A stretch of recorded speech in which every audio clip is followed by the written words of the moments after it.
A day in the life of a 19th century whaler, surviving the hunt on the open seas. Welcome to the History Uncovered, where we bring the past to life in vivid detail. Today, we journey into the treacherous world of 19th century whaling to experience a single day in this dangerous profession. Stay with us until the end to discover how these brave souls survived the hunt on the open seas. First, dawn, awakening in the forecastle. The darkness below deck stirred with the sound of wooden bells clanging through the ship's narrow passages. Men groaned and shifted in their cramped hammocks, bodies aching from yesterday's brutal labor and the endless rocking of the vessel. The forecastle reeked of unwashed bodies, damp wool, tobacco smoke, and the ever-present stench of whale oil. Cold seawater had seeped through the planking during the night, leaving pools on the worn floor that sloshed with each wave. Thomas Brennan, a harpooner from New Bedford, swung his legs from his hammock into the frigid air. His breath formed clouds in the pre-dawn chill as he pulled on layers of wool clothing stiff with salt and dried sweat. Around him, 30 other men began their morning ritual in the cramped quarters barely 15 feet wide. Portuguese sailors muttered prayers while Polynesian crewmen sang soft songs, their voices blending into the ship's constant creaking symphony.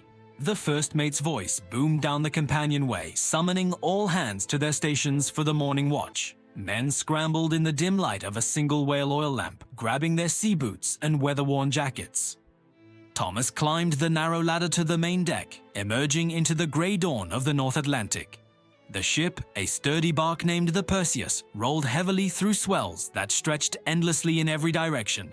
The deck was already alive with activity as the night watch prepared to hand over their duties. Sailors hauled on ropes to adjust the sails while others scrubbed the deck with holystones and seawater. The cook had prepared a meager breakfast of hardtack biscuits, salt pork, and weak coffee in the galley. Men lined up with their tin cups and wooden bowls, grateful for anything warm in their bellies. Thomas ate quickly, knowing that breakfast was a luxury that could be interrupted at any moment. The lookouts high in the crow's nest scanned the horizon constantly, searching for the telltale spout of a whale. The captain emerged from his cabin, a stern Massachusetts man whose weathered face bore the scars of 3 decades at sea. He studied the sky and ocean with experienced eyes, calculating winds and currents that would determine their course. This was the 4th month of their voyage, and the holds were only half full of valuable whale oil. Every man aboard knew that their fortunes and futures depended on successful hunts in the weeks ahead. Second, the morning watch and whale sighting. The sun climbed slowly over the eastern horizon, painting the endless ocean in shades of copper and gold. Thomas took his position at the starboard rail, his keen eyes trained on the water for any sign of their quarry. The morning watch consisted of checking the rigging, ensuring the whaleboats were ready for immediate launch, and maintaining constant vigilance. Every rope, harpoon, and lance had to be perfectly positioned because seconds could mean the difference between success and death. The ship's carpenter inspected the whaleboats that hung from davits along both sides of the vessel. These lightweight crafts were built for speed and maneuverability, designed to chase down the ocean's largest creatures. Thomas sharpened his harpoons on a whetstone, the rhythmic scraping sound joining the chorus of shipboard noises. The iron points had to be razor-sharp to penetrate the thick blubber of a sperm whale or right whale. Hours passed with nothing but empty ocean and wheeling seabirds following in the ship's wake. The men grew restless, some taking the opportunity to mend clothing or carve scrimshaw from whalebone. Then suddenly, a cry split the morning air that made every heart leap and every hand freeze. The lookout in the crow's nest was pointing frantically toward the northwestern horizon and shouting the words every whaler longed to hear. "There she blows," the lookout screamed, his voice cracking with excitement as he gestured at the distinctive spray. The entire ship erupted into organized chaos as men rushed to their assigned positions with practiced efficiency. Thomas grabbed his harpoons and ran to his designated whaleboat, his pulse pounding in his ears. The boat crew assembled instantly, 6 men who had trained together for months and whose lives depended on perfect coordination. The captain shouted orders through his speaking trumpet, directing the ship toward the whale's last known position. Sailors scrambled up the rigging to adjust sails, trying to gain every possible knot of speed. Through his spyglass, Thomas could see the massive shape breaking the surface again, its spray shooting 20 feet into the air. This was a sperm whale, probably 50 feet long and worth a fortune in valuable oil and spermaceti. The whaleboats were lowered into the churning water with practiced speed, ropes singing through pulleys as the crews scrambled down. The hunt was beginning, and there was no turning back from what would come next. Third, the chase and the hunt. The whaleboat hit the water with a jarring splash, and immediately the crew began rowing with powerful synchronized strokes. Thomas stood in the bow, harpoons ready, his eyes locked on the whale's location as their boat sliced through the swells. The officer in charge, positioned at the stern with the steering oar, called out the rhythm. The crew rowed in perfect unison, their backs straining and muscles burning as they pursued their target across the heaving ocean. The whale had sounded, diving deep beneath the surface, leaving only spreading ripples to mark its passage. The crew stopped rowing and listened intently, watching for any sign of where the creature would surface again. Minutes felt like hours as they bobbed in the open ocean, their mothership now distant on the horizon. Every man knew the dangers they faced from the whale itself, from the weather, and from the vast emptiness surrounding them. The ocean erupted 50 yards ahead as the whale surfaced explosively, its massive head breaking through the water. The officer shouted commands and the crew rowed frantically, trying to position themselves for Thomas to make his strike. The whale sensed their approach and began to move, its enormous tail flukes propelling it through the water faster than seemed possible. The crew pulled harder, their boat skipping across the waves in desperate pursuit of their prize. Thomas stood balanced in the pitching bow, his first harpoon raised and ready as they closed the distance. The whale's huge eye, as large as a dinner plate, seemed to look directly at him with ancient intelligence. 20 feet away, then 10, and Thomas hurled his harpoon with all his strength and years of practice. The iron struck true, biting deep into the whale's flesh behind its massive head, and the rope attached to it began screaming through the bowchock. The whale sounded immediately, diving into the depths with tremendous force and dragging hundreds of feet of line behind it. The rope smoked from friction as it raced out, and water had to be thrown on it to prevent fire. The crew braced themselves as the whale towed their boat through the water at terrifying speed in what whalers called a Nantucket sleigh ride. Spray flew over the bow, and men held on desperately as they were pulled miles from the ship. For 2 hours they were dragged across the ocean until finally the exhausted whale surfaced again, bleeding and weakened. Thomas threw his second harpoon, and then the officer moved forward with the killing lance to end the creature's suffering with swift precision strokes to its vital organs. Fourth, processing the catch.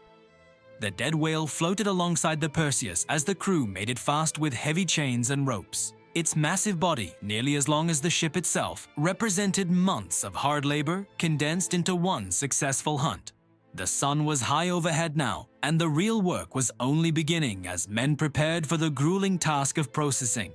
The trying out, as they called it, would continue through the night and possibly into the next day. The cutting stage was lowered over the side, a precarious platform where the chief mate stood with a razor-sharp cutting spade. He began slicing into the whale's thick blubber, cutting a spiral strip that would be peeled away like an orange rind. The blubber hook was inserted into the first strip, and the windlass began turning as men heaved on the bars. Slowly, the massive piece of blubber was peeled from the whale's body, turning the carcass in the water as it rose. Each strip of blubber, called a blanket piece, weighed several tons and was carefully lowered to the deck. There it was cut into smaller chunks called horse pieces by men wielding long-handled spades and knives. The try-works, 2 massive iron pots set in a brick furnace on deck, were fired up and began to boil. Horse pieces were thrown into the bubbling cauldrons, releasing the precious oil that would be carefully collected and stored in barrels below. The deck became a slippery, dangerous workplace covered in blood, oil, and chunks of flesh that made every step treacherous. Men worked in organized teams, each with specific duties they had performed dozens of times before on this voyage. Thomas joined the crew working on the whale's enormous head, which had been severed and hoisted aboard separately. Inside the massive case was the spermaceti, a waxy substance more valuable than gold that would become high-quality candles and lamp oil. Men actually climbed inside the whale's head cavity, bucketing out the liquid spermaceti with their bare hands in the gruesome but profitable work. The valuable substance filled barrel after barrel, representing the financial success that would determine their shares when they returned home. Sharks and seabirds gathered in a frenzy around the ship, fighting over scraps of flesh thrown overboard. The ocean turned red with blood for hundreds of yards in every direction, attracting more predators to the feast. The work continued through the afternoon and into the night, illuminated by the fires of the try-works that turned the ship into a floating inferno. Exhausted men worked in shifts, knowing that every barrel of oil brought them closer to their dreams of home and prosperity. Fifth, evening rest and shipboard life. As the processing finally wound down near midnight, the exhausted crew secured the try-works and began cleaning the deck. Buckets of seawater were hauled up and splashed across the planking to wash away the blood and oil residue. Thomas stumbled below deck, his body aching in every muscle and his clothing soaked with oil and seawater. The successful hunt meant better rations tomorrow and the possibility of reaching port sooner with full holds of valuable cargo. In the forecastle, men gathered to share tobacco and stories, their voices quiet with exhaustion but tinged with satisfaction. The Portuguese sailors sang a haunting ballad about the sea while others carved scrimshaw by candlelight to pass the time. The ship's cooper worked late into the night, sealing the barrels of fresh oil and marking them with the date. These barrels would be stacked in the holds with hundreds of others collected during months at sea far from home. Some men wrote letters they hoped to send from the next port, describing their adventures to loved ones who might not recognize the hardened sailors they had become. Paper was precious, and every word was carefully chosen to fit on the limited pages available.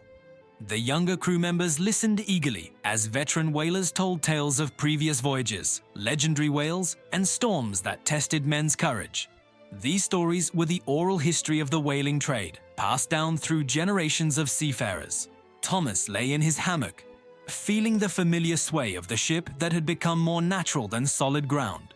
He thought of his wife and children in New Bedford, calculating how much longer before his share of the voyage's profits would allow him to return. The night watch took their positions on deck, keeping vigil while others slept the deep sleep of exhausted men. The Perseus continued its course through the dark ocean, searching endlessly for the next whale that would bring them closer to home. In the captain's cabin, the ship's log was updated with details of the day's hunt and the barrels of oil obtained. These careful records would determine each man's share when the voyage finally ended and they returned to civilization. The moon rose over the empty ocean, casting silver light on the ship's masts and sails as she sailed onward. Tomorrow would bring another dawn, another day of searching, and perhaps another dangerous hunt in the endless cycle of life at sea. This was the reality of 19th century whaling, a brutal profession that demanded everything from men who chose it. Those who survived returned home with stories that would echo through generations and wealth that could transform their families' futures forever.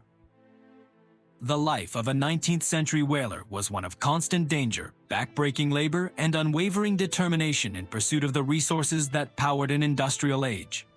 The History Uncovered hopes this journey into the past has given you a deeper appreciation for the courage and sacrifice of these maritime hunters. If you enjoyed this historical exploration, please like this video, leave your thoughts in the comments below, and subscribe to the History Uncovered for more fascinating glimpses into the lives of those who shaped our world.